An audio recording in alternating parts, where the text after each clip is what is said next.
Alors on va commencer. Bonsoir à toutes et à tous. Bienvenue dans l'Auditorium du Monde pour cette conférence d'Alain Grech intitulée Israël-Palestine, quelle voie pour la paix. Alors je ne suis pas Chantal Cabé, je la remplace au pied levé. Elle a eu un empêchement de dernière minute et elle ne peut pas animer cette conférence. Alors moi je me présente, je suis Anne Guillon, je suis journaliste à la vie, ancienne grand reporter. J'ai beaucoup travaillé sur le conflit israélo-palestinien. Je me suis rendue de nombreuses fois sur le terrain il y a de ça quelques années. Avant de commencer, j'aimerais vous présenter ce bel hors-série que nous venons de publier, qui s'appelle L'histoire du Proche-Orient.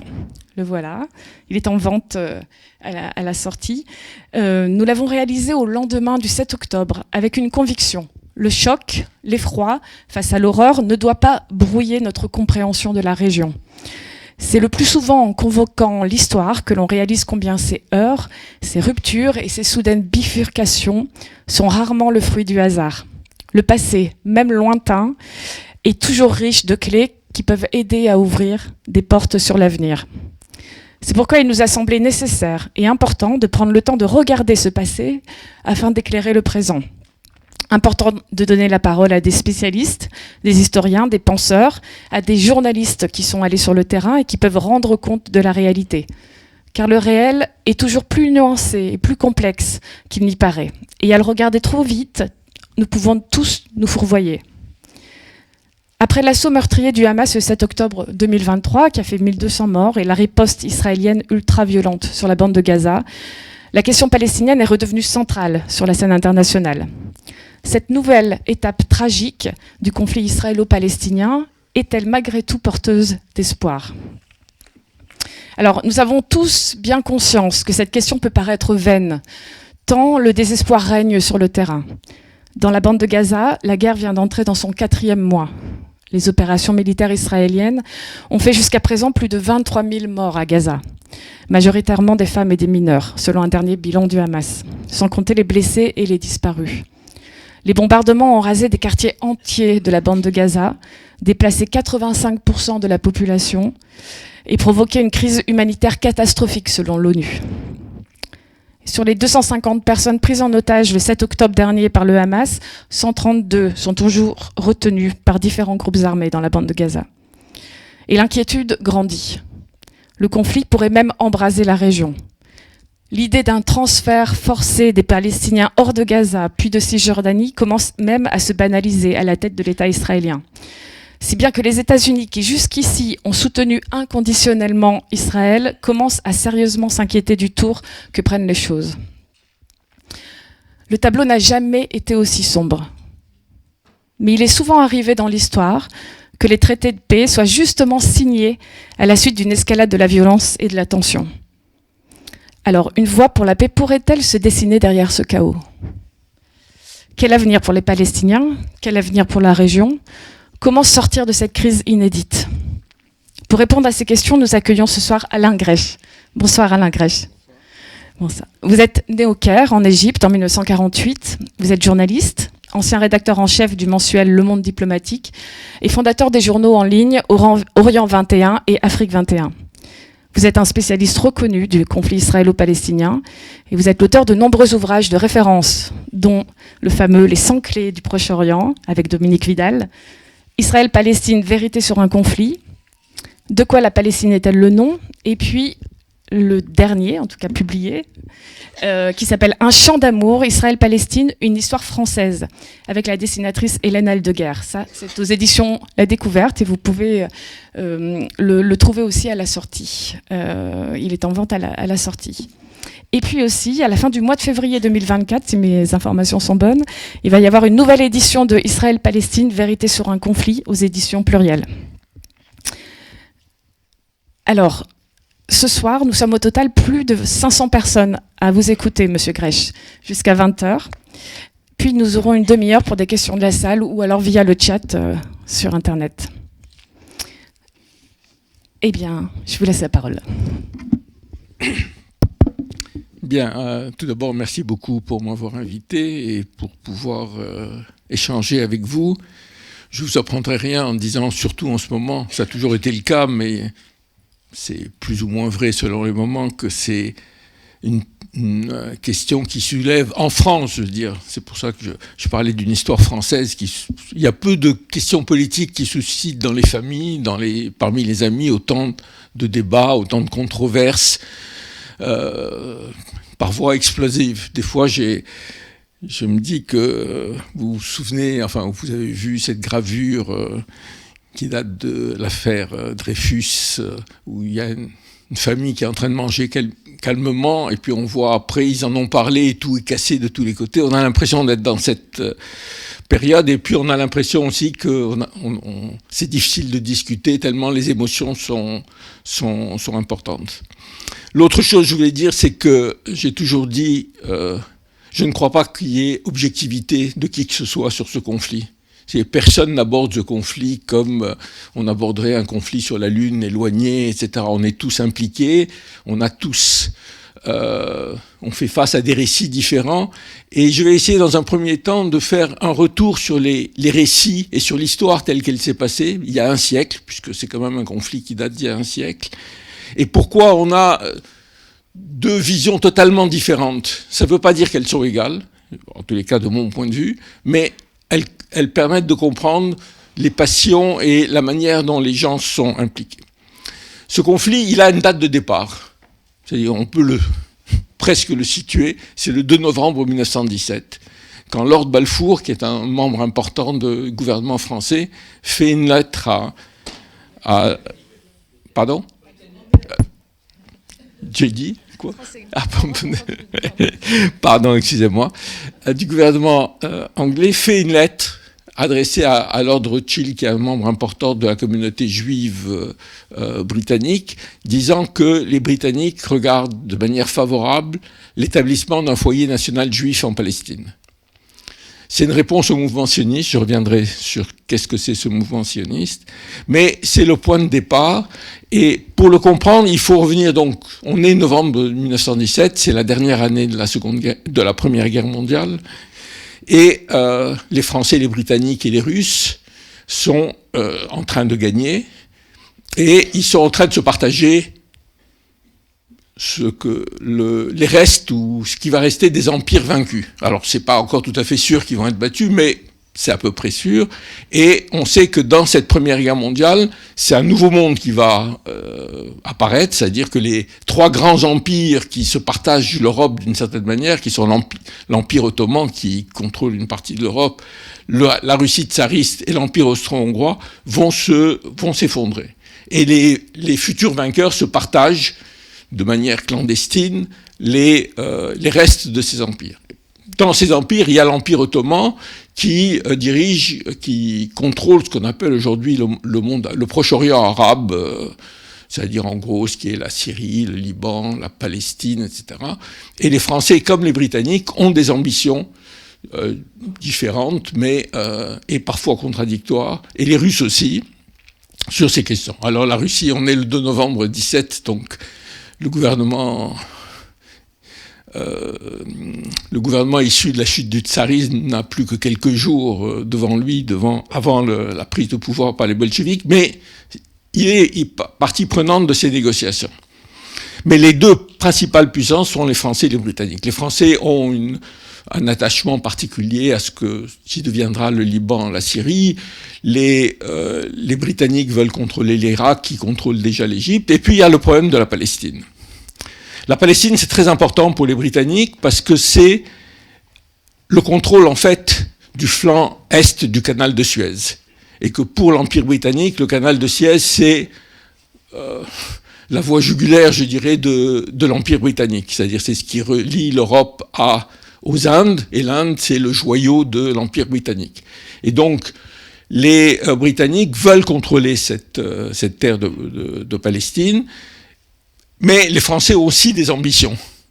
Il y a à Jérusalem la présence des missions chrétiennes, et puis il y a l'imaginaire autour de Jérusalem.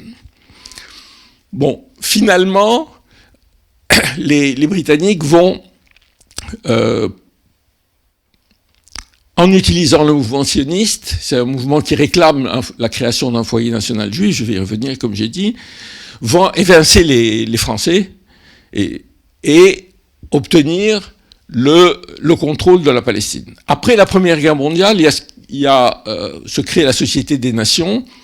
On est déjà à une époque où le colonialisme, au sens traditionnel du terme, n'est plus très populaire et où personne ne peut, réclamer d'un contrôle total. Et donc, la Société des Nations invente ce qu'on appelle les mandats, c'est-à-dire que on considère les peuples d'un certain nombre de pays comme mineurs, mais qui vont, qui aspirent à l'indépendance. Et les Français et les Britanniques sont chargés de les amener comme des enfants vers l'âge adulte et vers le contrôle. Donc, ils se partagent la région.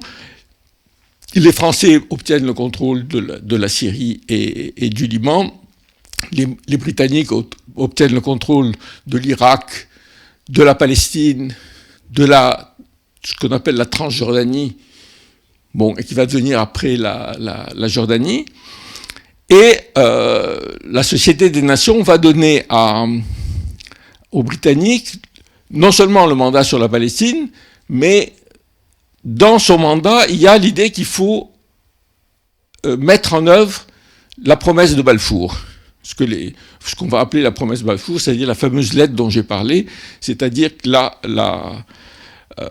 le Royaume-Uni doit aider à l'émergence d'un foyer national juif. Alors, comme vous voyez, c'est le terme foyer national, c'est un terme ambigu, c'est pas un État, donc on ne sait pas, personne ne sait ce que c'est, c'est-à-dire le mouvement sioniste espère aller vers un État. Les Britanniques sont plus partagés parce que, bien sûr, ils vont aider pendant toute cette période le mouvement sioniste, mais en même temps, comme j'ai dit, ils contrôlent les pays arabes où il y a des forts mouvements d'opposition au sionisme, donc ils essayent de maintenir une période, une position d'équilibre.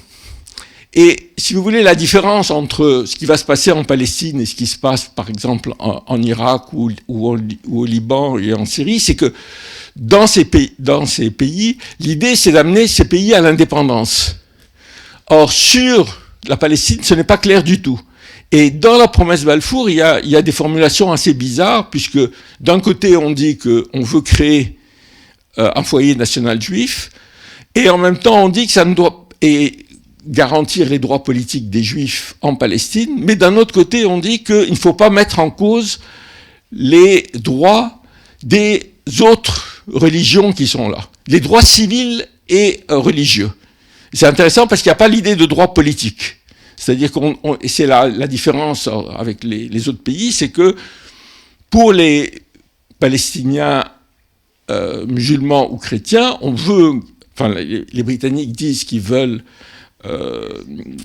assurer leurs droits politiques, mais pas pour les populations en fait arabes, qu'elles soient chrétiennes ou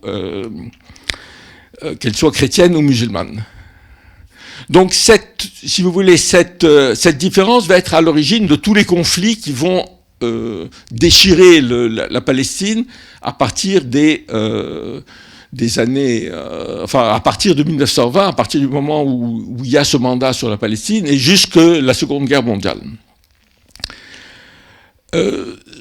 Ça doit amener maintenant à dire quelques mots de qu'est-ce que c'est le mouvement sioniste.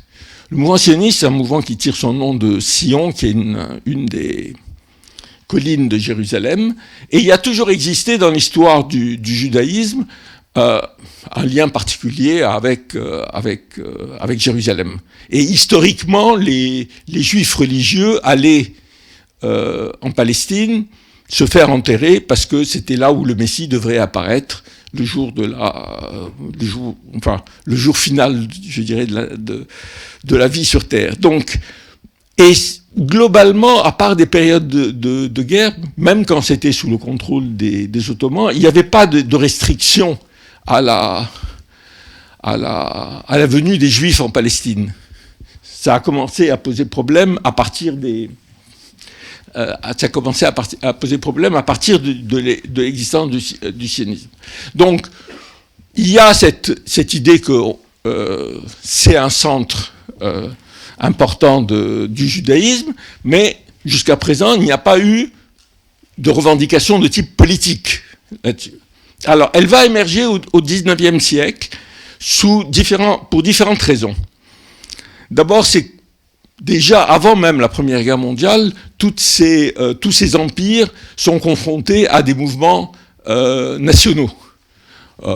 Des Serbes, des Croates, de la Pologne qui n'est pas indépendante, etc. Il y a un mouvement, je dirais, des nationalités qu'on a tous étudié à l'école, qui est important.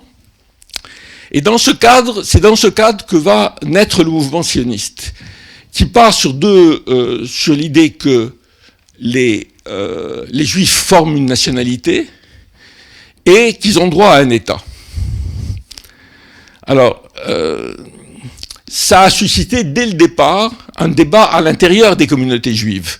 C'est-à-dire que très longtemps, pratiquement jusqu'à la Seconde Guerre mondiale, ce mouvement sioniste est resté très minoritaire parmi les Juifs. Si on peut faire une topologie de la position des Juifs à travers le monde, et ils sont très différents selon les situations dans lesquelles ils vivent, selon qu'ils ont des droits politiques, selon qu'il y a ou non un antisémitisme important, etc. On peut dire que, en gros, les vagues antisémites que l'Europe va... Si vous voulez, jusqu'au XIXe siècle, il y a ce qu'il vaut mieux appeler une judéophobie. Le terme antisémitisme date du 3/4 du XIXe siècle. Il y a une judéophobie qui est souvent de type religieux, avec des aspects les Juifs qui sont l'argent, qui sont, etc. Mais à partir de la fin du XIXe siècle, avec l'émergence des nationalités, parce que c'est pas indépendant, se développe la haine de l'autre, la haine des étrangers et la haine des Juifs. Avec deux faces pour ce qu'on va appeler à partir de ce moment l'antisémitisme. C'est une face qui émerge là vraiment comme le résultat des théories raciales qui se développent en Europe, dans toute l'Europe, mais surtout en Europe occidentale, c'est-à-dire que le monde est divisé en races. Il y a les races inférieures et les races supérieures. Les races les plus inférieures, c'est les Africains, etc. Mais il y a aussi l'idée que les Juifs forment une race à part et qu'ils sont un danger pour la société française, qui sont... alors, avec des choses assez ambiguës d'ailleurs, parce que c'est à la fois... ils contrôlent le monde. Il y a l'idée des Juifs et de l'argent. Il y a l'idée d'un pamphlet antisémite célèbre qui s'appelle le protocole des sages de Sion, qui est soi-disant, ça a été forgé par la police secrète tsariste, qui est soi-disant la réunion des dirigeants juifs à travers le monde sur la manière dont ils vont conquérir le monde. Qui, en même temps, s'accompagne parce que, en fait, la grande partie des masses juives vivent dans la pauvreté, l'extrême misère, etc., à la fois d'un sentiment, en Europe notamment, contre les immigrés, et à l'époque, contre les immigrés juifs. D'ailleurs, c'est assez paradoxal parce que, par exemple, Lord Balfour, dont j'ai parlé, qui va faire cette promesse, il est l'initiateur de la grande loi de 1906 au Royaume-Uni contre l'immigration, essentiellement contre l'immigration juive. Et on a ce phénomène qui est d'ailleurs qu'on va avoir souvent, c'est que la sympathie pour le sionisme politique n'est pas forcément une sympathie pour les Juifs. Donc il y a ce développement du mouvement antisémite. En France, c'est la fameuse affaire Dreyfus que j'ai évoquée, qui est d'autant plus étonnant que ça se passe dans un pays libéral, démocratique, etc. Et puis il y a dans l'Empire tsariste, où les Juifs sont souvent cantonnés dans des régions spéciales, ils n'ont pas le droit de sortir sauf sans autorisation, etc., il y a, à partir de 1881-82, des grands pogroms antisémites et des attaques contre les Juifs qui vont entraîner, évidemment, des réactions de type très différent. Alors, la première réaction de toutes ces populations soumises à ces discriminations, ça a été de choisir la terre promise, qui à l'époque, pour tous les pauvres en Europe, ce sont les États-Unis. Et il y a dans cette période, si vous voulez, qui va de 1880 aux années 1920, je crois qu'il y a 2 millions de Juifs qui émigrent de l'Empire tsariste, il y en a 1,8 million qui vont aux États-Unis. Et il y a vraiment quelques dizaines de milliers qui vont en Palestine. Donc, il y a cette première réponse des Juifs à l'antisémitisme. La deuxième réponse, c'est le mouvement sioniste, qui dit nous sommes un peuple et nous aspirons à un État. Il y a d'autres mouvements de type qui se réclament d'une identité juive, notamment, enfin, un mouvement qui va être connu sous le nom de Bund, qui est l'union des ouvriers russes, lituaniens, je crois, etc., qui, lui, est un mouvement socialiste révolutionnaire et qui dit, oui, il y a une identité juive, mais notre terre, c'est là où nous vivons. Nous n'avons pas du tout envie d'émigrer. Il y a une autre réponse qui est les Juifs qui vivent en France, au Royaume-Uni, etc., et qui pensent que leur avenir, c'est dans le pays où ils vivent, et qui n'ont pas du tout envie de s'identifier au sionisme. C'est d'ailleurs intéressant parce que quand Lord Balfour fait cette fameuse déclaration et envoie cette lettre, la communauté britannique est vent debout contre, parce qu'elle a peur d'une chose qui est l'idée qu'à partir du moment où il y a l'idée que les Juifs peuvent aller en Palestine et former un État à part, il y a une question de savoir de loyauté. C'est-à-dire, d'une certaine manière, pour une partie des Juifs britanniques, ça risque de mettre en cause leur identité britannique ou leur acceptation par la société britannique. Et puis, il y a encore une autre réponse des Juifs disons, aux vagues antisémites et à l'antisémitisme, c'est la réponse révolutionnaire, je dirais. C'est-à-dire, les Juifs jouent un rôle relativement important dans toute cette période de l'entre-deux-guerres, dans les mouvements révolutionnaires, qu'ils soient socialistes, et ils vont jouer un rôle aussi important dans beaucoup de partis communistes et dans l'internationale communiste. Et alors, bon, là-dessus, je dirais, ce qui est important à voir, c'est que une des grandes difficultés, c'est qu'on ne sait pas définir les Juifs. Vous savez que Israël, en 1950 ou 51, adopte la fameuse loi du retour, qui fait que tout Juif a le droit, et ça ne dépend pas de l'État d'Israël, d'aller en Israël et d'obtenir la nationalité. Le problème, c'est comment on définit les Juifs. Et après des années de discussion, le résultat, c'est Juifs, ceux dont les grands-parents sont juifs, les parents et grands-parents. Et comment on sait que les grands-parents ou les parents sont juifs, et ça pose la question effectivement de qu'est-ce que c'est être juif. Alors, il y a une première réponse qui est simple, et juif, celui qui est de confession juive. C'est-à-dire ça, c'est. Mais le problème, c'est qu'il y a beaucoup de juifs qui se sentent partie de la communauté juive, on peut dire, et qui ne sont pas religieux du tout, qui n'ont aucun rapport avec la religion, mais en même temps qui se sentent juifs. Puis, vous avez les juifs qui ne se sentent pas du tout juifs, mais qui sont considérés par les juifs comme les autres. Et puis, il y avait ce que Perfit appelait les juifs clandestins. C'est ceux qui ne savent pas qu'ils sont d'origine juive. Vous avez vu récemment, il y a eu plusieurs écrivains, etc., qui ont redécouvert qu'il y a que leurs parents, leurs arrière-grands-parents, etc. Je ne veux pas rentrer dans ce débat parce que c'est un débat sans fin, évidemment, et ce n'est pas le problème essentiel concernant le sionisme. C'est-à-dire, le problème n'est pas de savoir si les Juifs ont droit à un État ou non. Enfin, c'est un problème, mais je veux dire, il n'y a pas de réponse simple. Le problème, c'est où on fait cet État. Et là où il va y avoir un problème avec la revendication sioniste, c'est pas le fait qu'ils réclament un État, c'est le fait qu'ils réclament un État dans un endroit où il y a déjà un autre peuple. Au départ, d'ailleurs, il y a eu quelques projets, non pas beaucoup, mais il y a eu quelques projets du Congo, d'installer les Juifs au Congo, en Argentine. Comme vous savez, à un moment, le mouvement communiste, qui aussi n'a jamais été très à l'aise avec la question juive, Staline a créé une république au Birobidjan qui existe jusqu'à aujourd'hui, qui est soi-disant, enfin pas soi-disant, qui est une république officiellement juive dans laquelle il y a 5%, je crois, de juifs. Enfin bon, il y a eu une tentative, si vous voulez, de répondre à cette question. Mais là où ça va poser problème pour le mouvement sioniste, c'est effectivement où on crée cet État. Et à partir du moment où la décision va être de le créer en Palestine, on va rentrer dans un conflit qui ne va jamais cesser. jusqu'à aujourd'hui, sous différentes formes, avant la création d'Israël ou après la création d'Israël.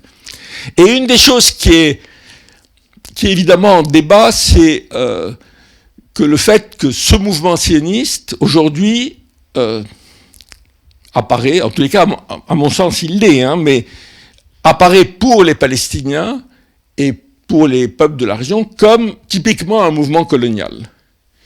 Et là, ça pose le premier problème de savoir quelle est la légitimité des Juifs sur la Terre Sainte ou sur ce qu'on appelle la Palestine ou sur Israël. Alors, il y a quelqu'un qui faisait une remarque assez ironique, qui disait en gros tous les dirigeants sionistes de la première génération, Ben Gourion, etc., étaient totalement athées, et en même temps expliquaient que c'est Dieu qui leur avait promis la Terre Sainte.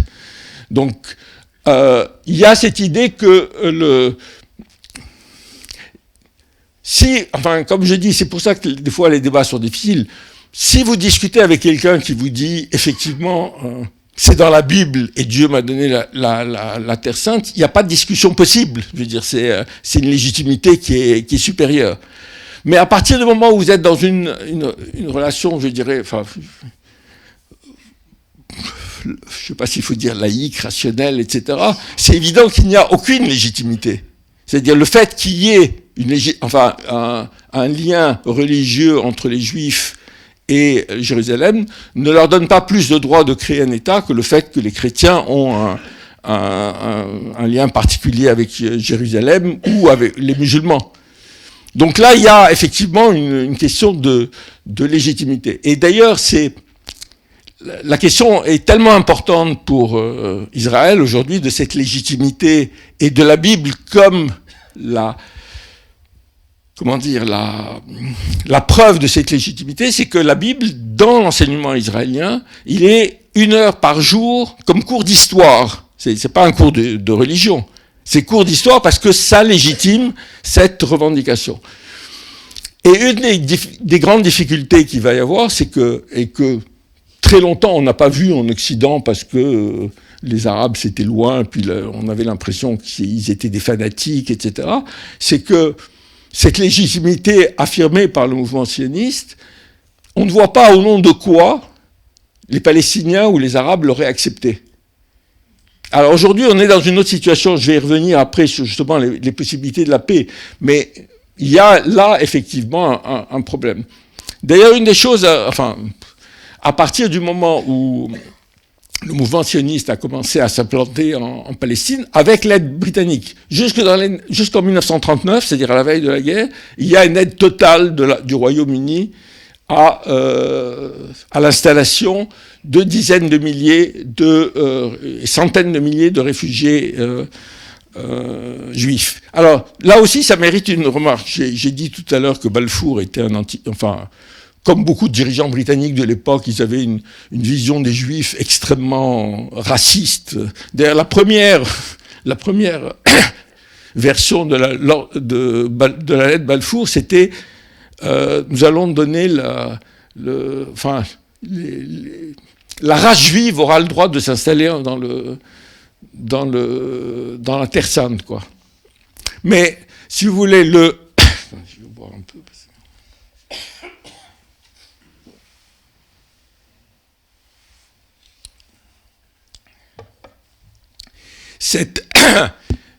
Donc cette aide arrivée à l'immigration, alors j'ai dit tout à l'heure que l'essentiel des Juifs avaient immigré aux États-Unis. À partir des années 20, ce n'est plus possible. Et un des paradoxes des positions occidentales à l'égard de cette question, c'est que, en fait, si à partir des années 1920, et surtout à partir évidemment de la montée du nazisme et de l'arrivée au pouvoir du nazisme, si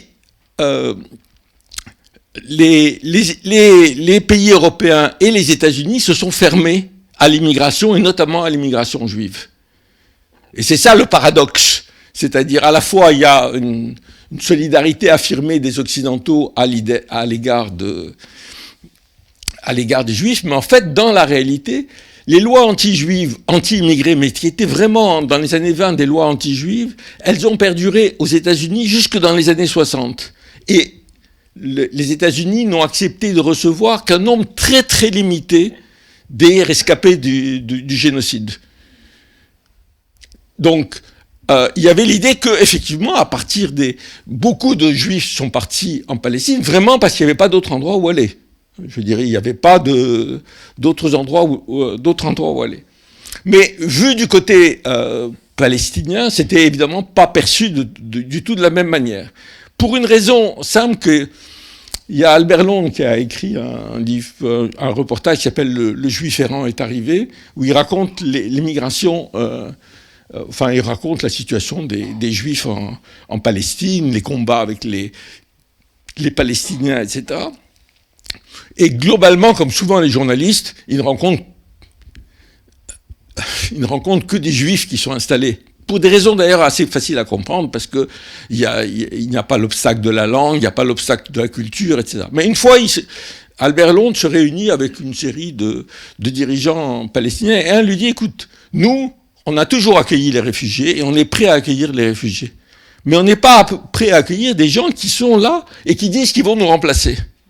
Parce que un des problèmes de l'immigration juive à partir des années 20, ça a été la conquête de la terre.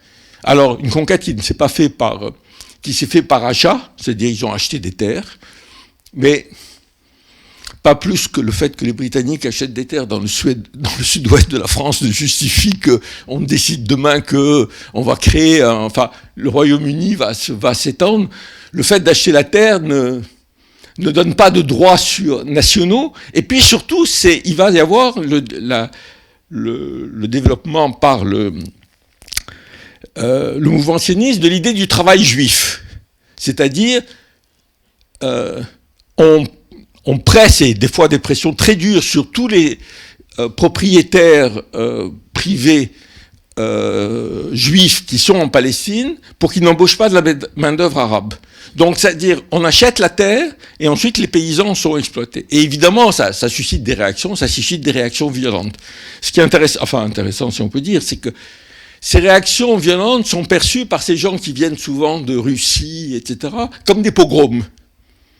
Alors que, je dirais, ça peut être des réactions violentes, ça peut être des fois très, très violent et sanglant, mais ce n'est pas le fait qu'ils soient juifs ou pas juifs qui est le problème. C'est le fait qu'il y a des gens qui prennent, pour les Palestiniens, qui prennent leur travail. Donc, globalement, à partir de ce moment, on va rentrer en Palestine dans un conflit qui va durer jusqu'en 1939. Et puis, en 1939, on est à la veille de la Seconde Guerre mondiale, et donc le Royaume-Uni va changer un peu de position. C'est-à-dire que l'Allemagne nazie fait de la propagande en direction des pays arabes, le Royaume-Uni ne veut pas avoir des rébellions à l'intérieur de son empire, et donc il fait des compromis, c'est-à-dire qu'il limite l'immigration juive, et à partir de ce moment-là, en gros de 1942-43 jusqu'à l'indépendance jusqu'à la création d'Israël, il va y avoir des conflits, y compris armés, entre les groupes sionistes et les Britanniques. Les Britanniques, d'ailleurs, vont à l'époque qualifier des gens qui vont devenir Premier ministre, comme Menachem Begin ou Shamir, qui sont les dirigeants de l'aile droite du mouvement sioniste, comme des terroristes. Ils vont être recherchés comme terroristes. Ça m'amène à une chose que je voulais dire sur le mouvement sioniste. C'est une des choses intéressantes de ce mouvement, c'est qu'il est extrêmement divers. C'est-à-dire que, au-delà de l'idée de la création d'un État juif, il y a toutes les tendances qui vont, des tendances vraiment fascistes, c'est-à-dire qu'une partie du mouvement sioniste a sympathisé avec Mussolini, pensait que Mussolini est un exemple, avant évidemment les lois antisémites, jusqu'à des mouvements qui vont saluer Staline comme un grand dirigeant historique, etc. Donc cette diversité, je crois que d'ailleurs c'est une des forces d'Israël, c'est-à-dire qu'effectivement, ça donne une vision différente qu'on peut rencontrer effectivement en Israël, des gens qui ont des opinions très, très différentes. Mais ce mouvement sioniste n'a jamais été uni, c'est-à-dire, il y a évidemment dans la propagande des fois arabes ou palestiniens dire c'est comme le nazisme, etc. C'est pas du tout ça. Hein. Je veux dire, c'est pas, ça n'a pas de rapport. Et c'est encore une fois un mouvement très divers. Quoi qu'il en soit, il va se créer en Palestine une situation insurrectionnelle, surtout après en 44-45, une fois que la victoire contre les nazis et l'Axe est actée, disons, et les Britanniques ne vont pas arriver à faire face à la situation. En plus, le Royaume-Uni est un royaume en déclin, il n'a plus la force, il va abandonner l'Inde, donc le contrôle de la Palestine est moins important, et il va aller vers soumettre la question de la Palestine et de son avenir aux Nations Unies. Alors, les Nations Unies, comme vous savez, le 29 novembre 1947, l'Assemblée générale vote à une très faible... Normalement, ils doivent avoir les 2 tiers, mais c'est à peine s'ils ont les 2 tiers, l'idée de partager la Palestine en 2 États, ce que les Arabes et les Palestiniens vont refuser, ce que le mouvement sioniste va accepter en étant convaincu que sur le terrain, il va empêcher la mise en place de ce partage pour n'avoir qu'un État et un État d'Israël qui contrôle le maximum de territoire. Mais ça crée une légitimité internationale. Simplement, il faut savoir, le droit international, il varie selon les périodes. À l'époque, l'essentiel du monde est colonisé et que les pays qui prennent ces décisions sont en fait les pays européens et les pays d'Amérique latine avec quelques pays arabes. Une des choses importantes, mais c'est un détail de l'histoire, disons, c'est le fait que c'est la dernière convergence entre les soviétiques et les américains avant la guerre. Enfin, on est déjà au début de la guerre froide, c'est-à-dire les soviétiques non seulement vont accepter le plan de partage, mais ils vont aider militairement les groupes armés sionistes, ensuite qui va devenir l'armée d'Israël, à gagner la guerre. Et donc on va arriver à la situation qui est d'une division, c'est-à-dire que l'État, comme je dis, la Palestine a été divisée en 2. Israël avait obtenu, les Juifs avaient obtenu 55% du territoire alors qu'ils ne représentaient qu'un tiers de la population. Ils vont étendre ce territoire. Il va rester 2 enclaves palestiniennes, une qui est la Cisjordanie, et Jérusalem-Est, qui va être annexée par la Jordanie, et la petite bande de Gaza, qui, malgré le fait qu'elle est toute petite, joue un rôle tout à fait important dans l'histoire du mouvement palestinien, avant 47, après 47, mais je ne rentre pas dans le détail. Donc, là, je vais passer très vite. En 1967, il y a la guerre de juin, Israël conquiert l'ensemble du territoire palestinien, et on a la situation qui est la situation actuelle. À partir de là, je veux dire, quand on parle de perspective de paix, je veux dire, c'est important de comprendre pourquoi. Enfin, j'ai développé beaucoup parce que effectivement, on a deux récits totalement, en partie antagonistes. Si vous n'acceptez pas le principe qu'il y a un droit des Juifs sur cette terre, c'est évident qu'il y a eu une injustice qui s'est créée au départ. Et que si vous pensez que non, c'était illégitime, évidemment, vous n'avez pas la même position. La question aujourd'hui, c'est que sur le territoire historique de la Palestine, il y a 15 millions, 16 millions de Juifs et de Palestiniens. En gros, moitié-moitié. Et on est dans une situation où, à moins de penser comme une partie de la droite israélienne, puis peut-être une partie d'éléments extrémistes palestiniens qu'on peut expulser l'autre partie, où on est dans une situation de conflit permanent. Alors, comme c'est pas des conflits entre États, ça n'a pas forcément la même intensité, mais là on se rend compte à quel point quand même ça peut avoir une intensité non seulement localement, mais dans toute la région, ou bien il faut trouver une solution politique. Alors est-ce que de cette crise actuelle peut émerger une solution politique ? Je ne sais pas. C'est-à-dire, comme vous savez, il y a plusieurs propositions. Il y a l'idée que, bon, de facto aujourd'hui, il n'y a qu'un seul État. Il n'y a qu'un seul État, c'est Israël, qui contrôle l'ensemble du territoire historique de la Palestine, qui en a annexé une partie, qui veut en annexer une autre, etc. Voilà, ça c'est la situation concrète. Elle est évidemment pas stable, on le voit à Gaza, mais on le verra demain, la Cisjordanie est aussi en insurrection, etc. Il y a, je dirais, est-ce que partager en deux États, qui était la position au moment d'Oslo, est possible ?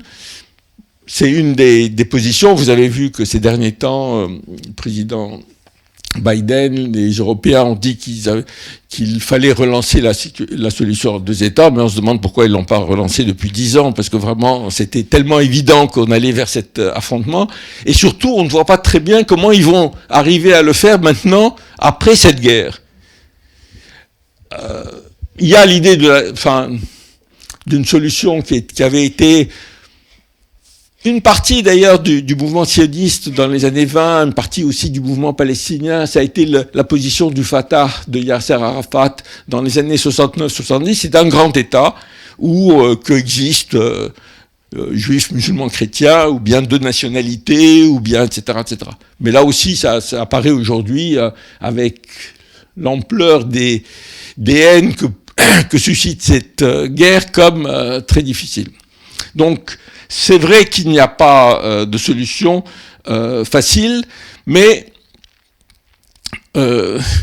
encore une fois, la réalité concrète sur le terrain qui oblige, c'est-à-dire que personne ne peut occulter, c'est cette présence palestinienne et juive israélienne sur le territoire. Moi, ma position, c'est de dire aujourd'hui, il n'y a pas de solution politique, mais il y a un objectif, c'est de dire, on est dans un territoire où vivent côte à côte ces 8 millions de juifs et 8 millions de musulmans et de chrétiens palestiniens. La seule solution, c'est de donner des droits égaux à tout le monde. C'est de dire, il y a une situation... Qui peut refuser l'idée qu'il y ait des droits égaux donnés à des gens sur un même territoire ? C'est-à-dire, vous savez que maintenant, Amnesty International, etc., disent qu'il y a en Israël-Palestine une situation d'apartheid, au sens où vous avez des gens qui vivent à 100 mètres l'un de l'autre et qui ne sont pas soumis aux mêmes lois. Ils ne sont pas soumis aux mêmes juridictions, ils ne sont pas même... Voilà. Et ça, c'est quelque chose qui ne peut pas continuer. Et je dirais aujourd'hui, je pense que la première chose à faire, c'est se battre pour effectivement cette égalité de droit. Je termine, je crois que je suis jusqu'à quelle heure j'ai mis ? 20 heures. Ah, d'accord. Alors, je voudrais quand même faire une digression sur la position des Occidentaux et la position de la France, parce que c'est effectivement ça nous intéresse, et puis parce que d'une certaine manière ça nous implique. La position américaine, elle est claire, elle est un soutien inconditionnel à Israël, et que même si aujourd'hui il y a des contradictions, parce que, je veux dire, elle pense qu'il y a un gouvernement israélien qui va trop loin et qui met en cause, en fait, les intérêts des États-Unis dans la région, on ne voit pas un changement qui pourrait imposer quoi que ce soit à Israël aujourd'hui. Mais ce qui est un peu triste dans ce qui s'est passé depuis en tous les cas dans cette crise, c'est effectivement la paralysie ou les positions européennes et françaises. J'ai le livre que je fais qui raconte cette histoire de la politique française depuis 1967 à aujourd'hui. Je pense que c'est des choses qui sont importantes. C'est-à-dire, en 1967, il y a une crise, vous savez, pendant l'été, on parle des manœuvres militaires, etc. Et De Gaulle est à la tête du pays. Et De Gaulle il rencontre Abba Eban, qui est le ministre des Affaires étrangères israélien, il rencontre le ministre des Affaires étrangères égyptien, etc. Et il dit, celui qui tire le premier, je le dénonce. Celui qui commence la guerre. Et Israël va commencer la guerre de 67, et la France va prendre une position de condamnation de cette guerre, et à partir de ce moment, on va avoir des relations très difficiles elle va être considérée par les Israéliens comme pro-arabe. Or, en fait, De Gaulle est quelqu'un qui a beaucoup d'admiration pour le mouvement sioniste, qui n'est pas du tout hostile à Israël, qui développe d'ailleurs une correspondance dont je parle avec David Ben-Gourion, le fondateur de l'État d'Israël, mais qui pense que il fait, vous savez, une conférence de presse le 22 ou 28 novembre 1967, qui est une conférence très célèbre parce que c'est là où il va parler des Juifs comme peuple sûr de lui et dominateur. Mais il dit, ça lui a été reproché en disant il est antisémite, ce qui n'était pas du tout, mais il dit une chose dans cette conférence qui est vraiment, quand on la relit aujourd'hui, on se dit, mais vraiment, c'était prémonitoire. Il dit, Israël organise sur les territoires qu'il occupe l'occupation, ce qui ne peut pas aller sans répression. La répression suscite des résistances qu'Israël appelle le terrorisme. On est en novembre 67. Et il a résumé d'une certaine manière toute l'histoire qui va se passer. Mais au-delà de ça, ce qui est important, c'est qu'à partir de ce moment, la France va jouer un rôle actif pour trouver une solution, pas une solution anti-israélienne, mais pour trouver une solution qui est de dire, effectivement, il faut que il faut donner une voix aux Palestiniens, etc. Et ce qui est paradoxal, c'est que cette politique a été inaugurée par De Gaulle, mais en fait, elle va être portée à son apogée par quelqu'un que rien ne prépare à ça, qui est Valéry Giscard d'Estaing. Comme vous savez, Valéry Giscard d'Estaing, le président, il vient pas du mouvement gaulliste, il vient d'un mouvement qui a des relations très étroites avec Israël, etc. Et c'est lui qui va le premier ouvrir un bureau de l'OLP, accepter l'ouverture d'un bureau de l'OLP à Paris. À l'époque, d'ailleurs, c'est Jacques Chirac qui est Premier ministre, et Jacques Chirac est fou de rage parce qu'il n'a pas été consulté, et puis parce qu'à l'époque, il pense que c'est pas une bonne décision. Et puis surtout, Giscard d'Estaing va jouer un rôle très important. Alors, à l'époque, l'Europe, c'est, je crois, 9 pays, donc c'est plus facile, mais il va obtenir la fameuse déclaration de Venise, un sommet européen en juin 80, dans lequel on dit toute solution, c'est le droit de tous les États, dont Israël, à vivre en paix et en sécurité, la reconnaissance du droit à l'autodétermination des Palestiniens et la négociation avec l'OLP. À l'époque, le premier ministre israélien, c'est Menahem Begin, c'est la droite israélienne qui a pris le pouvoir pour la première fois en 1977 et qui dit les Français et les Européens me demandent de discuter avec le Hitler palestinien. Voilà, Mais en même temps, cette idée et cette position prise par la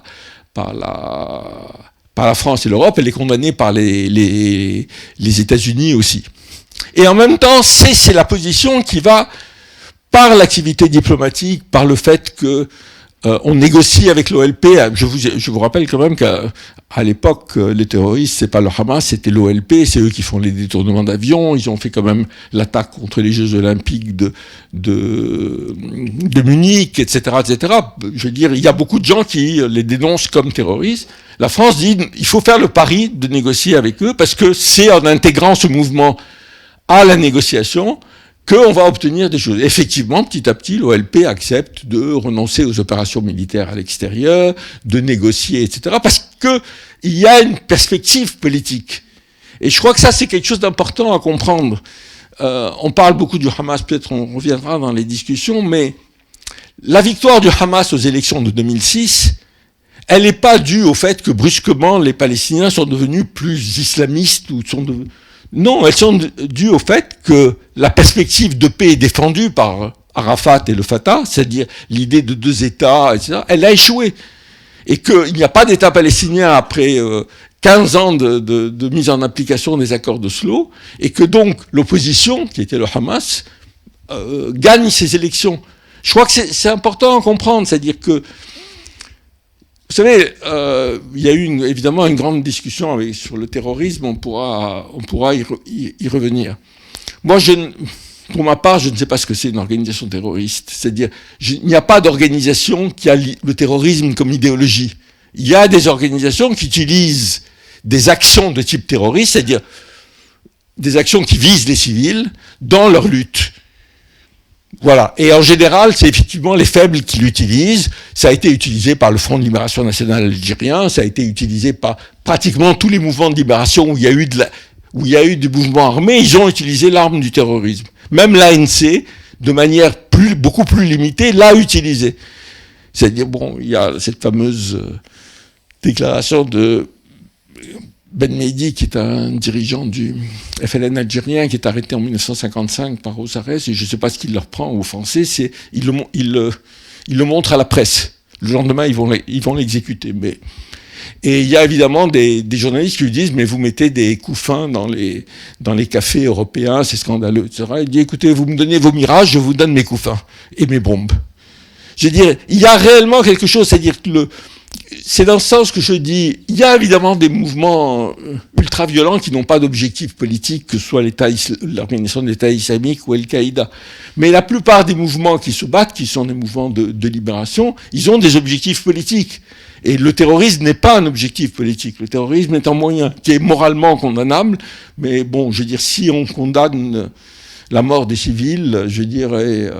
on peut condamner ce qui s'est passé le 7 octobre, mais je veux dire, il y a 25 000 morts palestiniens, dont au moins 2 tiers de civils. Donc on est vraiment dans des situations où on ne peut pas avoir simplement un point de vue moral.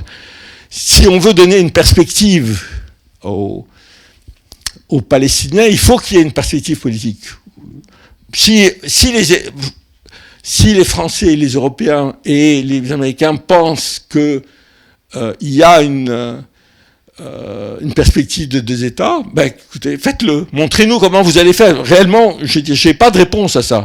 Est-ce que vous êtes prêts à faire pression sur Israël pour qu'ils arrêtent la colonisation, pour qu'ils évacuent les territoires occupés, etc. Et je pense que malheureusement, à la fois, je n'ai pas une grande confiance dans leur volonté de mener cette bataille, mais en même temps, il n'y a pas d'autre perspective si on veut aller vers la paix, si on veut aller vers autre chose qu'un affrontement permanent à plus ou moins grande intensité qui déchire les populations et qui sont terribles, je veux dire. C'est-à-dire, bon, on a vu pas mal les familles des otages, les familles des gens qui ont été tués le 7 octobre. Oui, je veux dire, la douleur, comme je dis, la douleur d'une mère qui perd son enfant ou de quelqu'un qui perd ses parents, elle est forte, je dirais, aujourd'hui, parmi les Palestiniens, etc. On ne peut pas se limiter à une espèce de constat de ça. Il faut effectivement avoir une approche politique, et les États ont à avoir une approche politique, c'est-à-dire à intervenir concrètement. Et je pense que, pour terminer, puisque là on approche la fin, je dirais que la France se grandirait à faire ça. Et elle l'a fait à certains moments, comme je dis. C'est-à-dire, ce que De Gaulle a fait, et je vous rappelle, alors, De Gaulle en 67, il le fait contre l'opinion publique française, à l'exception du Parti communiste. Et c'est massif le soutien à Israël, c'est massif l'idée qu'Israël est un pays qui est menacé, etc., etc. Et il va la faire, et il va mener cette politique. Et encore une fois, c'est pas une politique anti-israélienne. Jamais De Gaulle n'a été anti-israélien. Mais c'est une politique qui dit, en plus, nous sommes plus concernés que les Américains. Les Américains sont loin. Je veux dire, les conséquences du conflit israélo-palestinien, on peut l'appeler comme on veut, sur la société américaine sont vraiment très éloignées.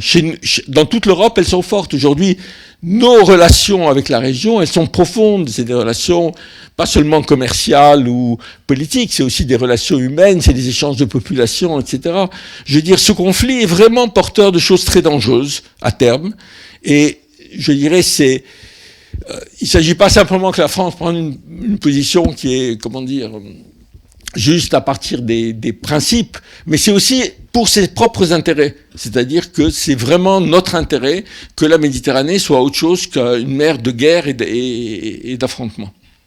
Donc avec quand même, à l'issue, un petit espoir de paix, enfin d'amélioration, c'est-à-dire de demander à nos dirigeants aussi de faire quelque chose dans cette situation et de contribuer à ramener la paix. Je crois qu'il est nécessaire aussi bien pour les Israéliens que pour les Palestiniens. Merci.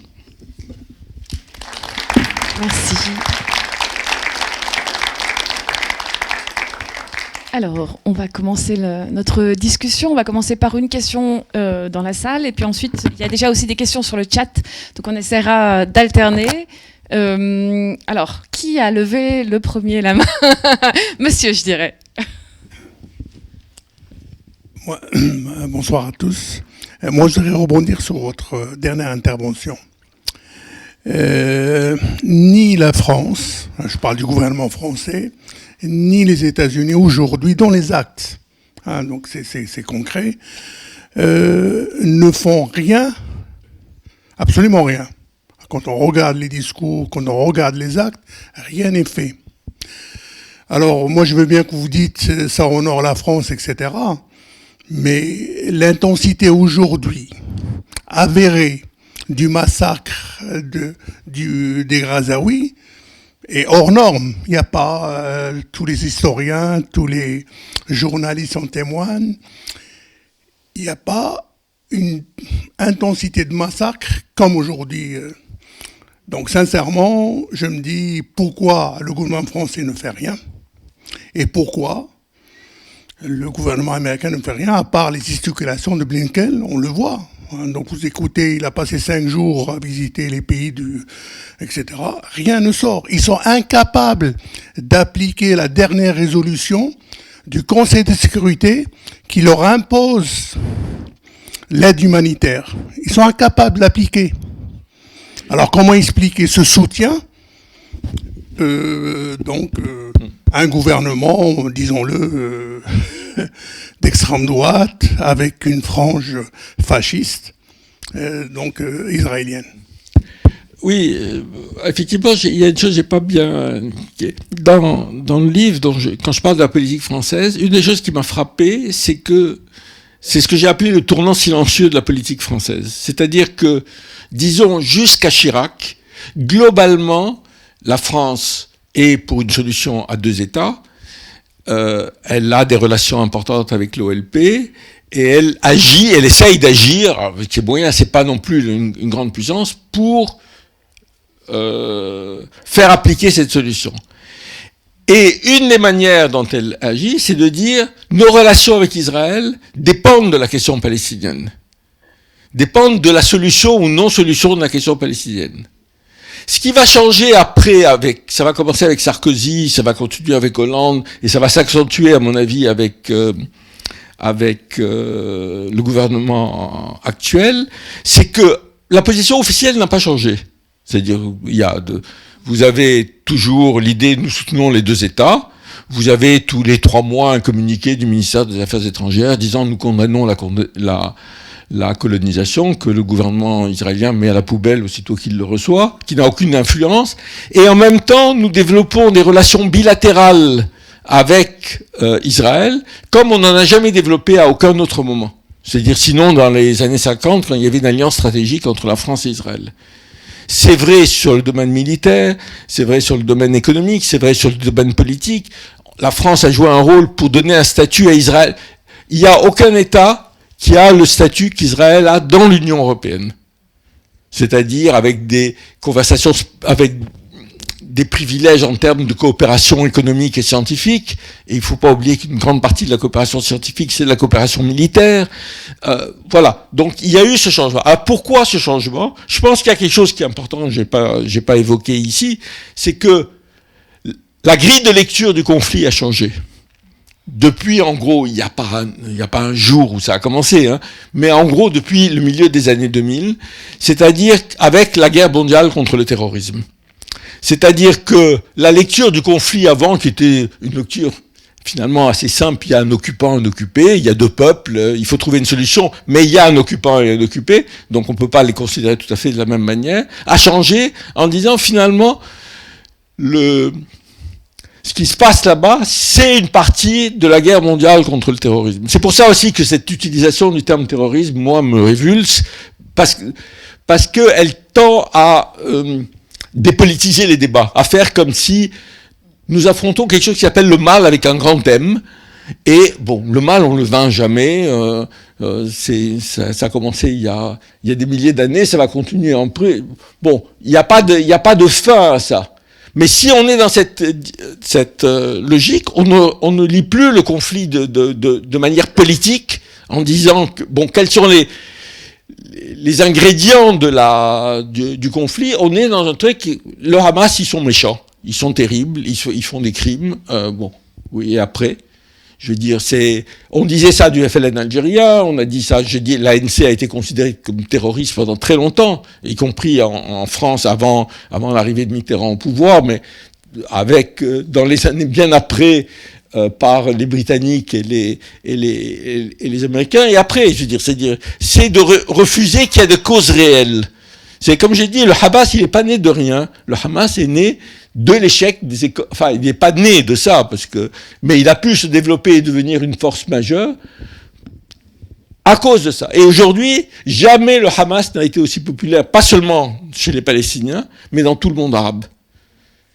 Pas parce que les gens savent comment le Hamas a dirigé Gaza, il n'y a pas de sympathie pour ça, parce que c'était un mouvement autoritaire, je veux dire, avec des politiques à l'égard des femmes, des minorités, etc., qui ne sont pas sympathiques et qui n'étaient pas sympathiques à la veille du 7 octobre. C'est pas ça. Et ils sont considérés aujourd'hui comme, au moins, ils ont fait bouger les choses. Nous étions dans la situation, il faut bien voir, la question palestinienne avait disparu. Moi, je discute avec des diplomates et des gens ici, ils disaient, mais c'est fini ça. C'est-à-dire, et on avait beau leur dire, mais non, c'est pas comme ça, etc. Non, c'est fini. Donc, effectivement, il y a aujourd'hui, je pense que tant qu'on restera dans cette lecture terrorisme, guerre contre le terrorisme, etc., la France sera paralysée, n'aura rien envie de faire. Mais c'est aussi le fait de tous les partis politiques. Malheureusement, il y a une évolution. J'ai été surpris, M. Ciotti, il est dirigeant du parti Les Républicains, qui est officiellement l'héritier du gaullisme. Il a fait une proposition pour dire qu'il faut transférer l'ambassade de France à Jérusalem. Je veux dire, mais vraiment, on est... et sans que ça suscite le moindre débat. Donc, il y a aussi quelque chose qui a changé, mais... Je pense que il y a une responsabilité gouvernementale, mais il y a le fait qu'aujourd'hui, dans l'opinion, cette question du terrorisme est devenue une question qui brouille les cartes politiques, à mon avis. Alors, on a quelques questions sur le chat au sujet de la solution à un État que vous avez évoqué. Donc, il y a cette idée que la stratégie de la solution à deux États paraît vraiment difficile aujourd'hui à mettre en place. Et donc cette première question, Shlomo Sand, historien israélien, parle désormais d'un État binational. Ouais, donc la personne veut avoir votre avis sur cette question d'un État binational.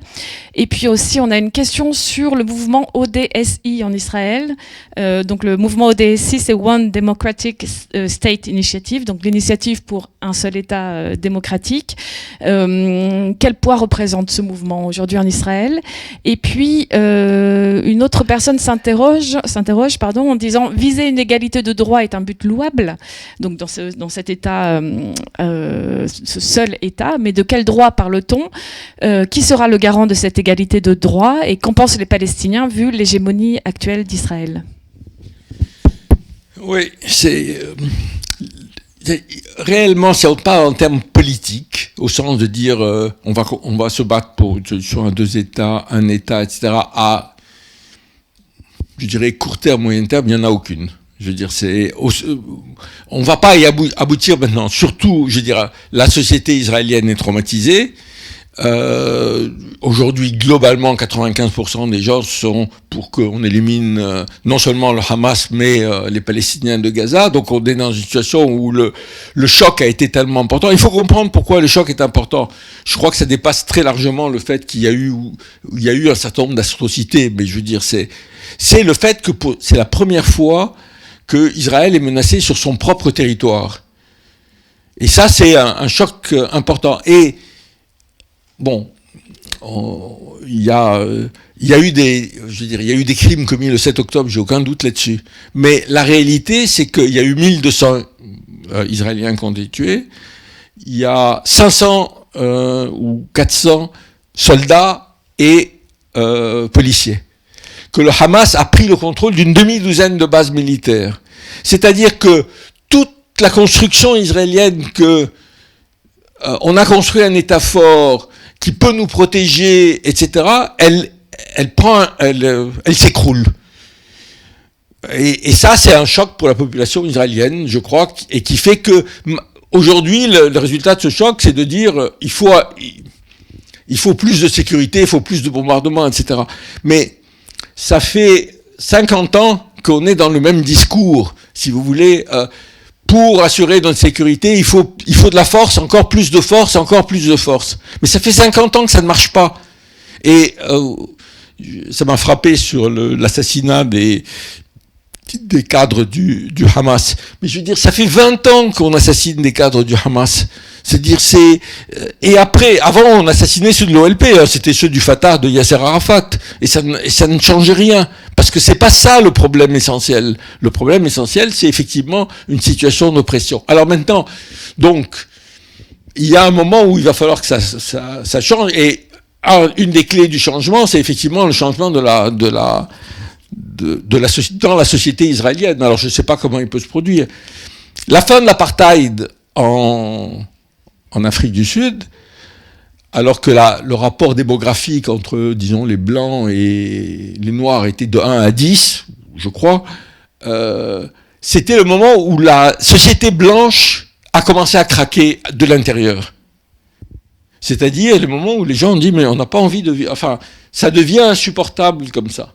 Et il y a un moment où, effectivement, il faut que la société israélienne se rende compte que c'est pas possible comme ça, sinon d'être dans les guerres perpétuelles. Et je pense que les Israéliens sont comme tout le monde, ils n'ont pas, enfin, à part une frange fascisante qui est en train malheureusement d'augmenter, personne n'a envie d'être dans une guerre perpétuelle, personne n'a envie de faire 3 ans de service militaire, etc. Donc, je ne sais pas comment ça va se faire. Alors, il y a ces groupes qui se créent de solidarité mais pour l'instant, alors ils étaient faibles avant le 7 octobre, ils sont à mon avis encore plus faibles. Mais il faut le 7 octobre, c'est il y a 3 mois. C'est-à-dire, il faut aussi que la société israélienne prenne conscience de ce qui s'est passé et du fait que ils avaient dit qu'ils allaient éliminer le Hamas en 1 mois, puis en 2 mois, puis en 3 mois, puis là ils disent qu'ils vont y prendre toute l'année, etc. Combien de temps ça peut durer? Mais ça fait longtemps que j'ai dit, il n'y a aucune société, enfin, je dirais le gouvernement et les structures israéliennes, c'est l'idée de créer la sécurité absolue. Ça n'existe pas. Aucun pays du monde a la sécurité absolue.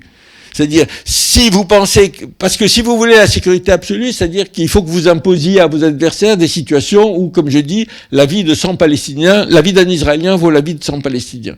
Et ça, c'est pas une situation tenable.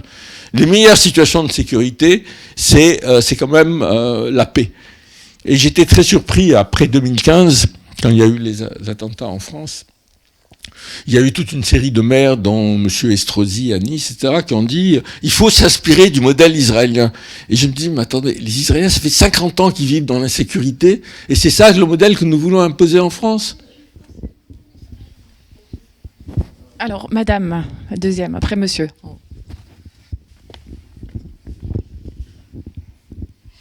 Oui, je voudrais parler vous posez la question sur l'impunité d'Israël.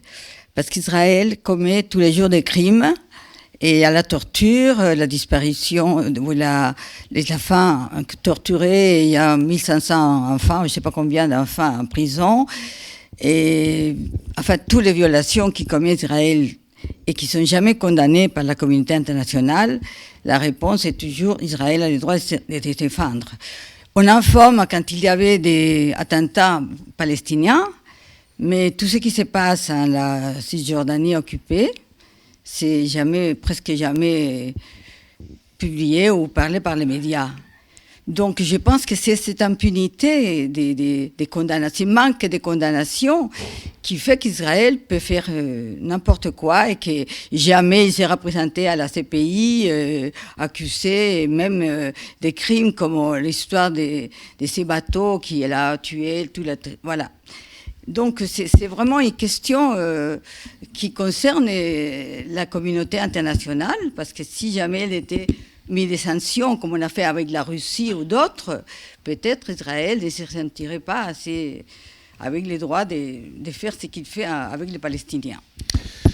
Je crois qu'une des choses quand même qui change avec ce conflit, vous avez d'abord la communauté internationale, je veux dire, j'ai pas l'impression qu'elle existe vraiment au sens réel du terme. Ce qui est frappant dans ce conflit, pour moi, c'est l'isolement occidental.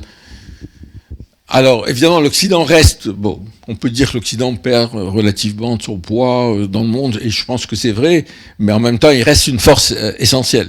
Mais ce qui est sûr et le plus frappant quand même, c'est à quel point il est isolé, mais je dirais pas simplement au niveau des gouvernements. Moi, je suis frappé et franchement inquiet quand je vois les réactions dans le monde arabe et dans le Maghreb concernant la position française. Je ne sais pas si nos gouvernants se rendent compte du fossé qu'on a créé, non pas avec les extrémistes, les islamistes, etc., mais avec nos amis là-bas, avec ceux qui se battent pour la démocratie, le pluralisme, etc., et qui disent « mais on ne peut plus rien dire ». C'est comment vous voulez, dit-il, qu'on défende quand on voit la manière dont vos médias rendent compte de ce qui se passe. Et effectivement, moi je pense, on a fait... avec Sarah Grira, qui est la rédactrice en chef d'Orient 21, un éditorial sur, on a appelé ça l'escorte médiatique du génocide. C'est-à-dire, il y a vraiment, on sait que les États ont une responsabilité politique. Et la Cour internationale de justice va se prononcer elle se réunit demain et après-demain, elle va se prononcer d'ici quelques semaines. Et bon, j'espère qu'elle prendra position. Mais ça implique des responsabilités des États. Alors, est-ce qu'ils les mettront en œuvre, c'est autre chose. Mais ça implique aussi des responsabilités de chacun d'entre nous. Et moi, comme journaliste, je pense que nous avons une responsabilité. On n'est pas seulement avec cette image d'idée d'objectivité. Je dis toujours, je raconte toujours cette histoire, c'est-à-dire l'objectivité, c'est Jean-Luc Godard qui disait, je ne sais pas si c'est vrai ou apocryphe, l'objectivité c'est 5 minutes pour les Juifs, 5 minutes pour Hitler. On ne peut pas être dans une situation, c'est-à-dire on pense normal de se mobiliser massivement comme on l'a fait contre l'agression russe en Ukraine, mais là on a réellement, c'est la première fois, je crois, qu'un génocide se déroule au sens propre sous nos yeux. C'est-à-dire, même si vous voulez, le Rwanda, c'est très loin, il n'y avait pas d'image. Même la Bosnie-Herzégovine, d'abord, le siège de Sarajevo a duré 4 ans. Il a fait moins de morts que Gaza en 2 mois. Donc, tout ça, je pense que ça implique pour chacun d'entre nous, c'est pas seulement, les journalistes, mais c'est une responsabilité morale et politique, que malheureusement, on ne remplit pas assez. Alors, il y a une question sur le chat, sur les influences extérieures. Est-ce que des pays comme l'Iran, la Russie, les États arabes, est-ce que ces pays pèsent sur le conflit ? Est-ce qu'il y a une influence vraiment extérieure sur le conflit ? Alors, oui, bien sûr, il y a une influence, mais c'est difficile de la mesurer. Alors, l'Iran, évidemment, parce que elle finance en partie, elle aide le Hamas. Et bon, la Russie a pris des positions. La Russie avait, comme vous savez, Poutine a une très bonne relation avec Netanyahou. Et il a développé des relations très importantes depuis 10 ans. Mais depuis la crise sur Gaza, la Russie a pris une position beaucoup plus dure. Mais je ne crois pas qu'ils aient une grande influence sur le terrain. Quelle est l'influence de l'Iran sur les différents acteurs que sont le Hamas, le Hezbollah et les Houthis, je vais en dire un mot, au Yémen? C'est difficile à mesurer. Sur le Hezbollah, elle est très très importante. Et aujourd'hui, l'Iran ne veut pas une extension de la guerre, c'est clair. Et on voit quand la manière dont le Hezbollah réplique ou attaque, etc., c'est de manière contrôlée. Et je crois que réellement, l'Iran ne veut pas une guerre. Ils sont dans une situation intérieure. C'est un régime qui est quand même faible de l'intérieur. Il y a une opposition très forte, etc. Ils sont en train de rétablir leurs relations avec les Saoudiens. Ils ont un dialogue avec les Américains, donc ils veulent pas. Un autre acteur qui a surgi, que vous avez peut-être découvert pour ceux qui ne suivent pas la région, c'est les Houthis au Yémen. Et je dois dire, j'ai écouté un de leurs dirigeants l'autre jour. Bon, ils sont assez particuliers, mais il dit, on lui demandait, mais pourquoi vous intervenez? Il dit, mais les Américains sont à 3000 ou 5000 kilomètres de là, ils interviennent, personne ne pose de questions, et nous, qui sommes juste à côté, nous défendons la Palestine. Et réellement, je pense, j'avais presque envie de dire, mais il contribue à stopper un génocide. Je veux dire, c'est bon.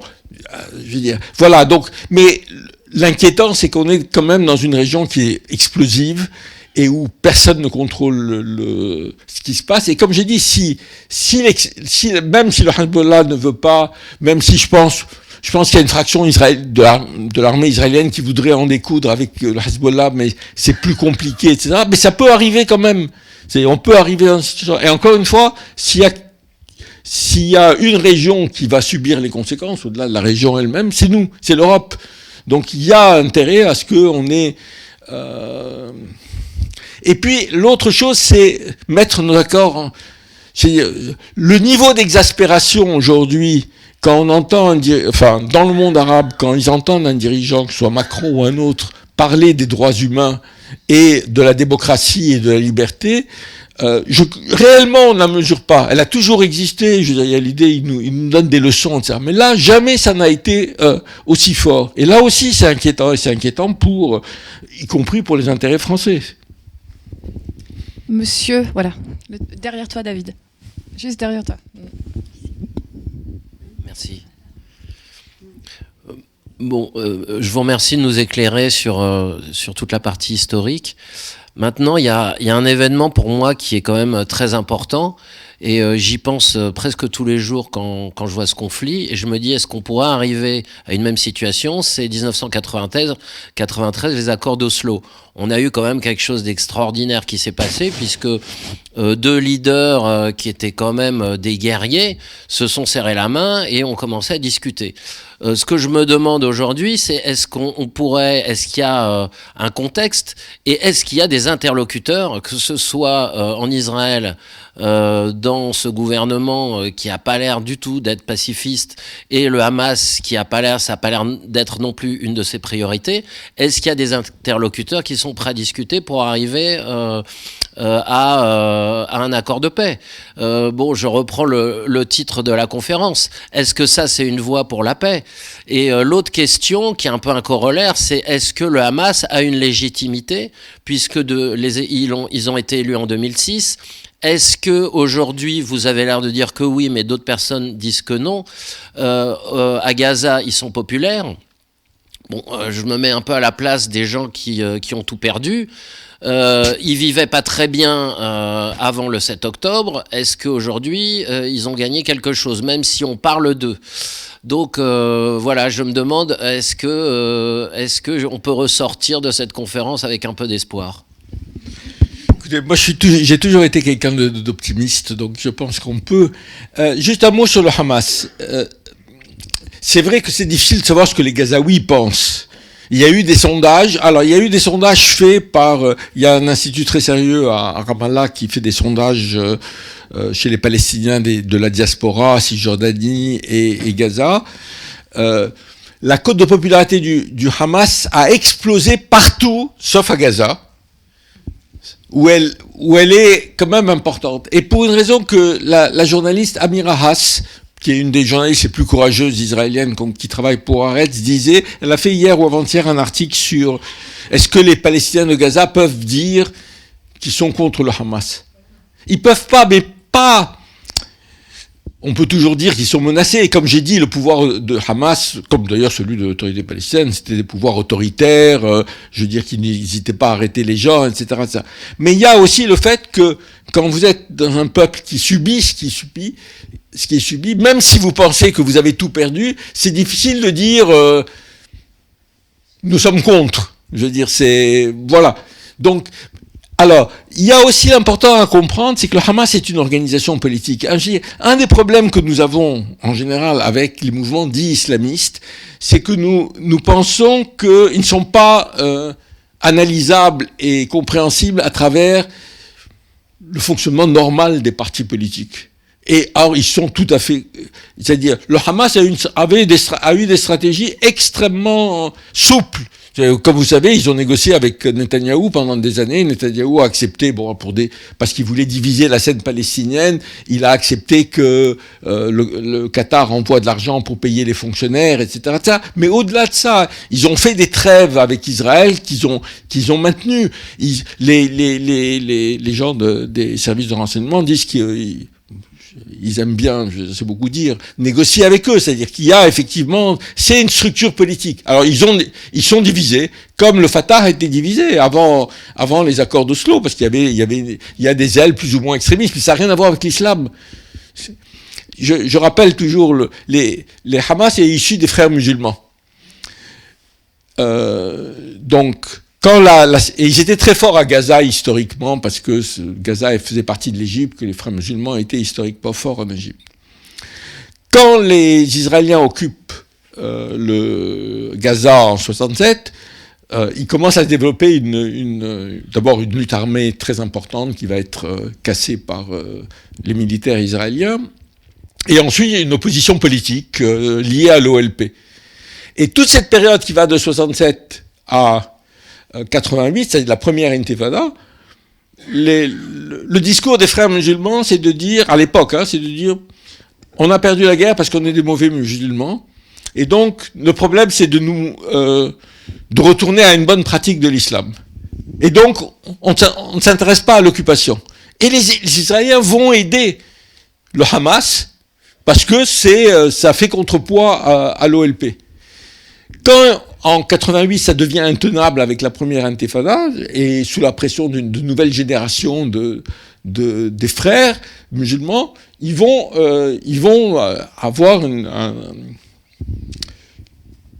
ils vont entrer dans la résistance, y compris armée, et ils vont négocier, etc. Et ils vont négocier avec le Fatah et l'OLP.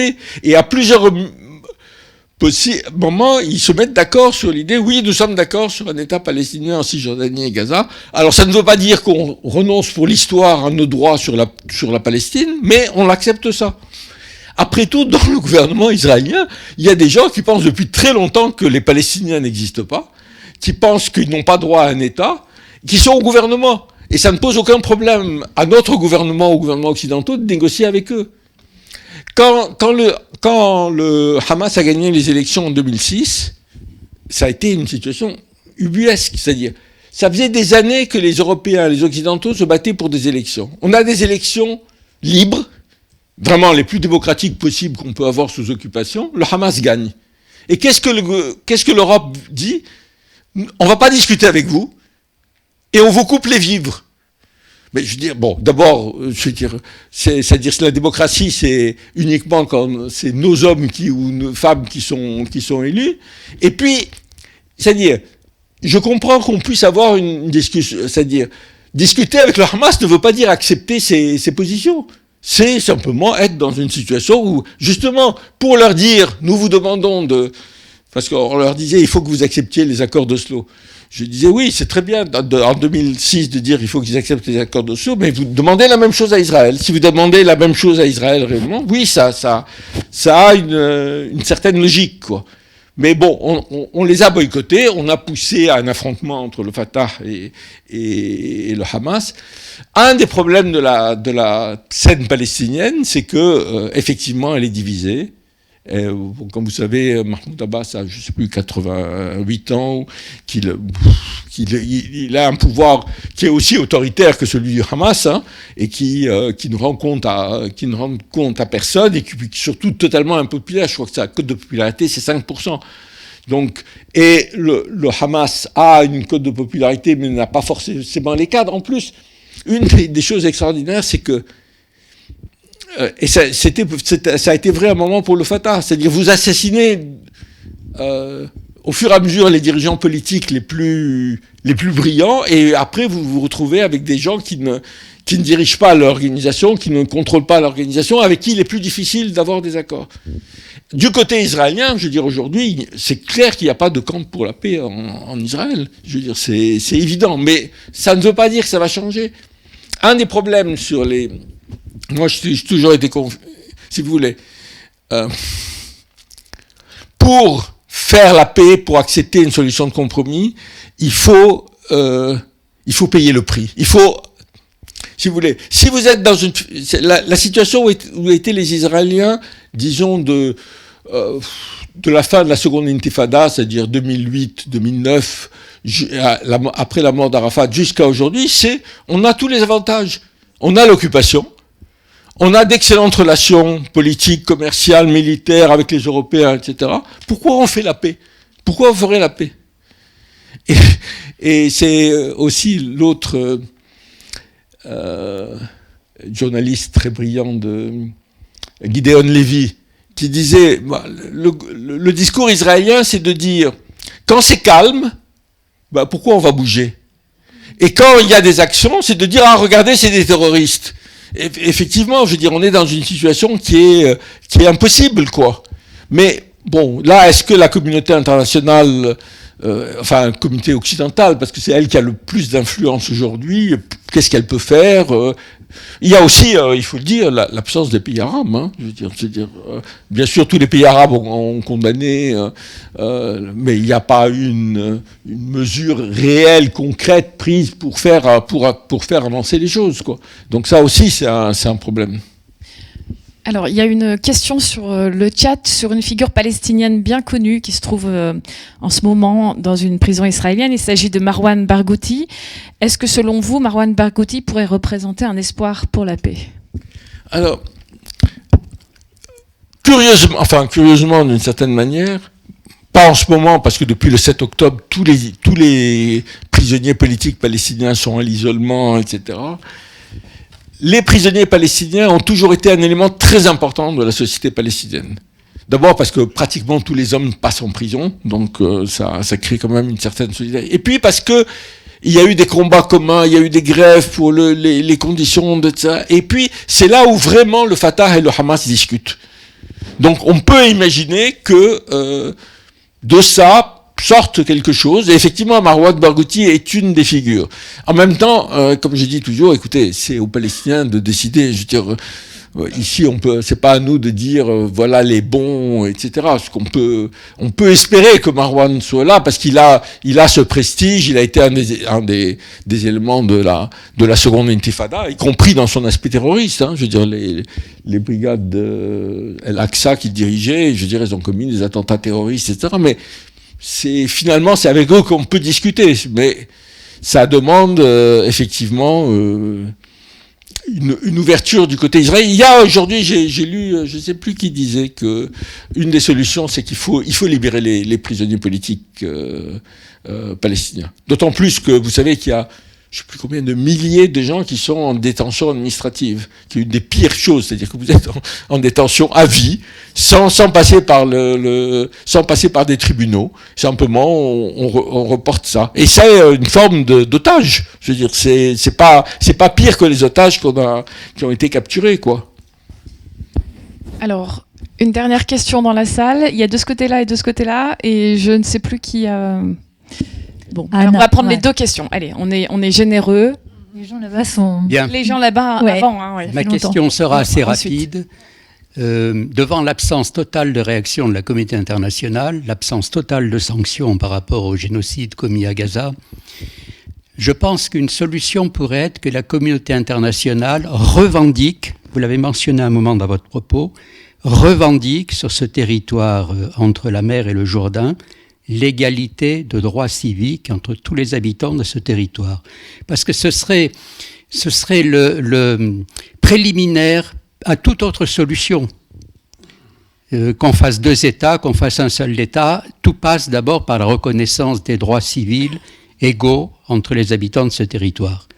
Alors malheureusement, il y a un drame avant le drame, c'est que la gauche israélienne s'est réduite à très peu de choses. Les associations type B'Tselem, etc., ont perdu énormément beaucoup de leur capacité de représentation. Mais je pense que si les Israéliens ne sont plus en mesure maintenant de défendre la cause des Palestiniens, l'égalité de leurs droits, eh bien la communauté internationale devrait la revendiquer. Au fond, c'est un peu ce qui s'était passé en Afrique du Sud. Quand on a dénoncé l'apartheid et qu'on a revendiqué l'égalité des droits, il faut revendiquer cette égalité des droits sur le territoire de la Palestine aujourd'hui. Alors on va prendre l'autre question. can I do it in English or Arabic? Maybe. I saw your interview was in Arabic. It was very nice a week ago. My question is more like now I come from Gaza, by the way, and I follow the news. I follow the history. I read a lot of French historians as well. But when I see the politicians, they create a problem. Okay, it's clear in the Middle East. But the thinkers and historians, they don't come up with solutions because they stay in the circle that created by the politicians. So my question is, we cannot keep two roosters in the same room and expect them not to fight. Okay, you cannot create a democracy, for example, in the ancient world, if part of the world, if it's not one homogeneous society, it's impossible to create a democracy, for example, where in a state like Lebanon, for example, where it's like 3 fragmented bases. So I don't know how we expect to find a solution when we don't even highlight the problem. For me, as a Palestinian, I see Palestine was the solution for the Jewish question, which was in Europe discussed for like 200 years. And they came up with Palestine as a solution, which was opposed by the French in the beginning. And it was really like, okay, let's... France, you mentioned France and Britain, they shared the Middle East, but actually they were fighting in the Middle East, and everyone was trying to take part. So how can, maybe, in my opinion, the Palestinians, the solution would be that for the Palestinians to think out of the box, how we can help the Israeli. Because when I go to Palestine, back to Palestine nowadays, the Palestinians, they don't believe that the Israeli, they have no other home. Okay.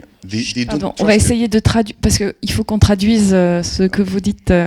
Until today, we don't, like Palestinians there, they don't believe, they think Israeli are European. And they say they should back to Europe. And then European, they say, what are you talking about? The Israeli are from Middle East. So it's like, how, maybe we can highlight how many years, for example, the Israeli have been in Europe. Now they are back in the Middle East. We need to educate also this, to get this problem really absorbed and understood by the Palestinians. Because I was in Gaza this summer.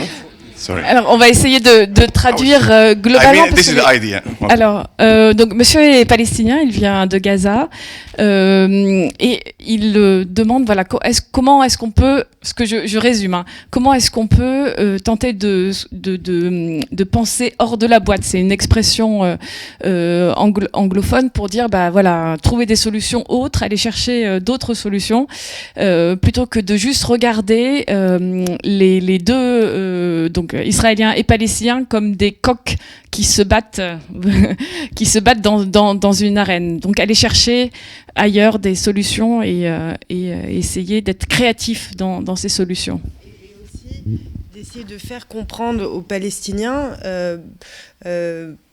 pourquoi les Israéliens ont voulu venir ici, qu'ils n'ont pas d'autres maisons, et en fait d'essayer aussi d'éduquer les Palestiniens pour essayer de faire comprendre, parce qu'ils pensent, là les Palestiniens pensent que les Israéliens, les Juifs sont européens, donc ils ne comprennent pas trop qu'ils n'ont pas d'autres endroits où aller. D'accord. Donc c'est un peu... Écoutez, là on est dans les utopies, mais après tout, pourquoi pas. Je veux dire, c'est sûr que on n'est pas, c'est-à-dire on est dans un monde qui par certains aspects est avec les indépendances nationales, etc., et les limites aussi qu'on a pu voir de ces expériences d'indépendance nationale, on est dans un monde par certains aspects post-national, c'est-à-dire où les revendications ne sont plus tout à fait les mêmes, et on l'a vu en Afrique du Sud d'une certaine manière, ce qui s'est passé en Afrique du Sud, c'est-à-dire avec une victoire contre le régime de l'apartheid, mais qui a permis, contrairement à ce qui s'était passé en Algérie ou dans les colonies portugaises, de faire que la majorité de la population non noire reste. Donc il y a des choses à à inventer. Maintenant, quand on est dans cette situation de conflit, c'est très difficile. Et puis, c'est très difficile de venir de l'extérieur expliquer. C'est-à-dire que moi, je me vois mal aller expliquer aux Gazaouis qu'est-ce qu'il faut qu'ils fassent et comment il faut qu'ils évoluent, etc. Ce qui est possible, c'est en 1993, quand il y a eu les accords d'Oslo, on a oublié l'euphorie qu'il y a eu chez les Palestiniens comme chez les Israéliens.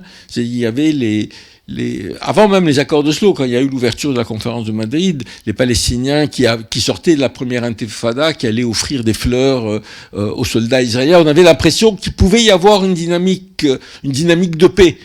Malheureusement, elle a échoué. Et une des raisons qui fait qu'elle a échoué, pour moi, quelle que soit la situation actuelle, c'est-à-dire, comme j'ai dit, il y a 7,5 millions, 8 millions de Juifs, 8 millions de Palestiniens, c'est quand même le résultat d'une entreprise qui a été une entreprise coloniale. Et quand Mandela négociait avec De Klerk notamment sur l'arrêt de la violence, il disait, il y a une condition au départ, c'est vous reconnaissez un homme, une femme, une voix. Une fois que ça est fait, nous on est prêt à faire 1000 concessions, et l'ANC a fait réellement 1000 concessions par rapport à des projets beaucoup plus ambitieux. Et je crois que c'est ça la réalité. Un des problèmes des gouvernements israéliens successifs, malheureusement aussi bien d'ailleurs de droite que de gauche, c'est que effectivement, comme j'ai dit, la sécurité d'un Israélien, ça vaut la vie de 100 Palestiniens. Et ça, c'est quelque chose qui ne peut pas changer. La question de monsieur, c'était quoi déjà? J'ai oublié. C'était Voilà, l'égalité des droits. Ben, le problème, c'est que l'égalité des droits. Moi, je pense que c'est ça la question fondamentale. Mais bon, nous n'allons pas l'imposer. Mais en même temps, dans notre monde, je dirais, c'est aujourd'hui plus facile à expliquer qu'il y a 50 ans. C'est aujourd'hui personne, enfin, dans les gens qui pensent, etc., peuvent dire on est contre l'égalité des droits des gens qui vivent sur un même territoire. Et effectivement, c'est ça, c'est à la fois une utopie. Et elle peut apparaître surtout en ce moment une utopie, mais je pense effectivement que c'est la seule voie, et la voie de la paix, parce que c'est quand même ce à quoi on aspire. Merci. Voilà. Merci beaucoup. Donc, juste avant de terminer, un petit rappel. Donc, il y a ce très beau livre d'Alain Grèche et de Hélène Aldeguer, Un chant d'amour, qui est en vente à la sortie. Et également notre belle hors-série, l'histoire du Proche-Orient, également en vente à la sortie. Et puis on voulait vous dire aussi que la vie est vraiment, c'est très à propos. On vient de faire donc la une de la vie, c'est comment fait-on la paix. Donc un dossier, voilà, un dossier complet sur le sujet. Et donc pour ceux qui ne sont pas abonnés, puisque je pense qu'il doit y en avoir quelques-uns ici, vous pouvez le trouver gratuitement à la sortie aussi cette fois-ci. Voilà. Et autre chose pour terminer, la prochaine conférence, ce sera sur un tout autre sujet. Ça, voilà. Ça s'affiche. Donc le thème c'est agroalimentaire et santé publique des consommateurs condamnés à subir, point d'interrogation, avec Serge Ergberg, expert en santé publique, et Catherine Jacquemart, directrice de Foodwatch France. Merci beaucoup à tous. Au revoir.